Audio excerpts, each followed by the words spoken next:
வணக்கம். ஊசியும் சிறைச்சுவரும். இந்த தலைப்பை கேட்டாலே மனசுக்குள்ள ஏதோ ஒரு மாதிரி இருக்குல்ல.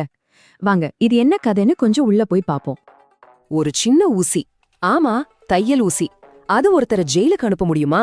என்னடா இது சம்பந்தமே இல்லாம இருக்குன்னு தோணுதா? ஆனா இதுதான் இந்த கதையோட மையப்புள்ளி. ஒரு அற்பமான பொருள் எப்படி ஒருத்தரோட வாழ்க்கையை தலைகீழா மாத்தி சிறை வரைக்கும் கொண்டு போகுதுன்னு தான் நாம பார்க்க போறோம். ஓகே, இப்போ நாம கதைக்குள்ள போலாம். முதல் பகுதி, ஊசியோட திருட்டு.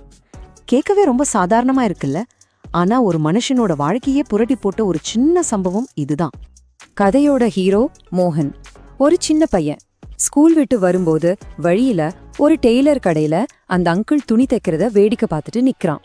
ரொம்ப சாதாரணமான ஒரு காட்சி தான். அந்த டெய்லர் ஏதோ வேலைக்காக உள்ள போன ஒரு செகண்ட், அந்த கேப்ல மோகன் டக்குன்னு ஒரு ஊசியை எடுத்துட்டு வீட்டுக்கு ஓட ஆரம்பிச்சிட்டான். இது பிளான் பண்ணி செஞ்ச திருட்டெல்லாம் இல்ல, அந்த நிமிஷத்துல தோணின ஒரு சின்ன தப்பு. வீட்டுக்கு ஓடி போய் அந்த ஊசியை அம்மா கிட்ட கொடுக்கறான். ஆனா அவங்க திட்டல, அடிக்கல. பதிலுக்கு என்ன சொன்னாங்க தெரியுமா? நன்றி. அத வாங்கி அவங்க தையல் வேலைக்கு வச்சுக்கிட்டாங்க. இங்கதான் கதையே திசை மாறுது. முத தடவை செஞ்ச தப்புக்கு எந்த கண்டனமும் இல்லாததால அது அவனுக்கு ஒரு முடிவா தெரியல. அது ஒரு ஆரம்பமா தெரிஞ்சது. ஒரு ரொம்ப மோசமான ஆரம்பம். இப்போ நம்ம கதையோட 2வது பகுதிக்கு போறோம். வளர்ந்து வர்ற குற்றங்கள். காலம் போக போக அவன் செய்யற தப்புகளோட சைஸும் பெருசாச்சு. ஒரு ஊசியில ஆரம்பிச்சது 5வது படிக்கும்போது ஒரு பேனாவா மாறுச்சு. அதுவே 10வது வரும்போது ஒரு பேங்க் கொள்ளையில பங்கு போடுற அளவுக்கு அவனை கொண்டு போய் விட்டுருச்சு. பாத்தீங்களா அந்த வளர்ச்சி எவ்வளவு பயங்கரமா இருக்குன்னு? ஒவ்வொரு தடவையும் அவ ஏதாவது திருடிட்டு வந்தா அவங்க அம்மா அதை வாங்கி வச்சுப்பாங்க. அந்த பேனா நல்லா எழுதுதுன்னு சொல்லி அதை வச்சு லெட்டர் எல்லாம் எழுத ஆரம்பிச்சாங்க. இது மோகனுக்குள்ள இருந்த பயத்தை போக்கி இன்னும் தைரியத்தை கொடுத்துச்சு. இப்படி தப்பு மேல தப்பு செஞ்சா அந்த பாதை கடைசியில எங்க போய் முடியும்? கண்டிப்பா ஒரு பெரிய வீழ்ச்சியில தான். நாம இப்ப கதையோட 3வது பகுதிக்கு வந்திருக்கோம். அந்த தவிர்க்க முடியாத வீழ்ச்சி. அந்த பேங்க் கொள்ள அவங்க நினைச்ச மாதிரி நடக்கல. போலீஸ் சரியான நேரத்துல வந்துட்டாங்க. மோகன் கையும் கழுவுமா மாட்டிட்டான். அவனோட கிரைம் கரியருக்கு அன்னைக்கு ஒரு ஃபுல் ஸ்டாப் விழுந்துச்சு. விளைவு ரொம்ப சிம்பிள், ஆனா ரொம்ப கொடூரமானது. அவன் ஜெயிலுக்கு அனுப்பப்பட்டான். ஆனா கதை இதோட முடியல.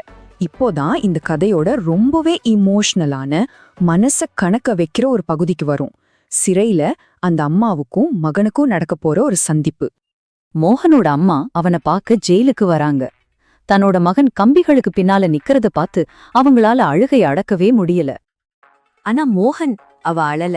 ரொம்ப அமைதியா இருக்கான். அம்மாவை பார்த்து சொல்றான், அம்மா கொஞ்சம் கிட்ட வாங்க. அவங்க கிட்ட போனதும் மறுபடியும் சொல்றான், இன்னும் கொஞ்சம் கிட்ட வாங்கம்மா. அவன் குரல்ல ஒரு மாதிரி தீவிரம் தெரியுது. அங்க ஒரு மாதிரி டென்ஷன் உருவாகுது. அவங்க முகம் அந்த ஜெயில் கம்பி கிட்ட நெருங்கினப்போ யாருமே எதிர்பார்க்காத அந்த சம்பவம் நடக்குது. மோகன் திடீர்னு அவங்க அம்மாவோட மூக்க கடிச்சு கீழே துப்பிட்டான். அவங்க அம்மா வலில துடிக்கிறாங்க. அப்போ மோகன் இந்த வார்த்தைகளை சொல்றான், அன்னைக்கு நான் அந்த ஊசிய திருடிட்டு வந்தப்பவே நீ என்ன திட்டி அடிச்சிருந்தனா இன்னைக்கு நான் எங்க கம்பி எண்ணிக்கிட்டு இருக்க மாட்டேன். பாருங்க, எல்லாத்துக்கும் காரணம் எங்க ஆரம்பிச்சதுன்னு அவன் கரெக்டா சுட்டி காட்டுறான்.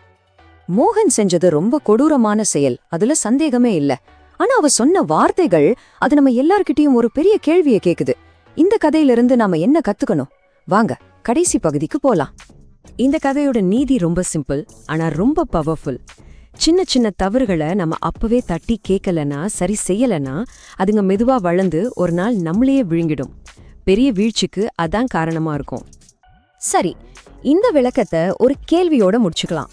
ஒரு சின்ன தப்பு அது எப்ப சரி செய்யவே முடியாத அளவுக்கு ரொம்ப பெருசா மாறுது? இதுக்கான பதில நீங்க யோசிச்சு பாருங்க.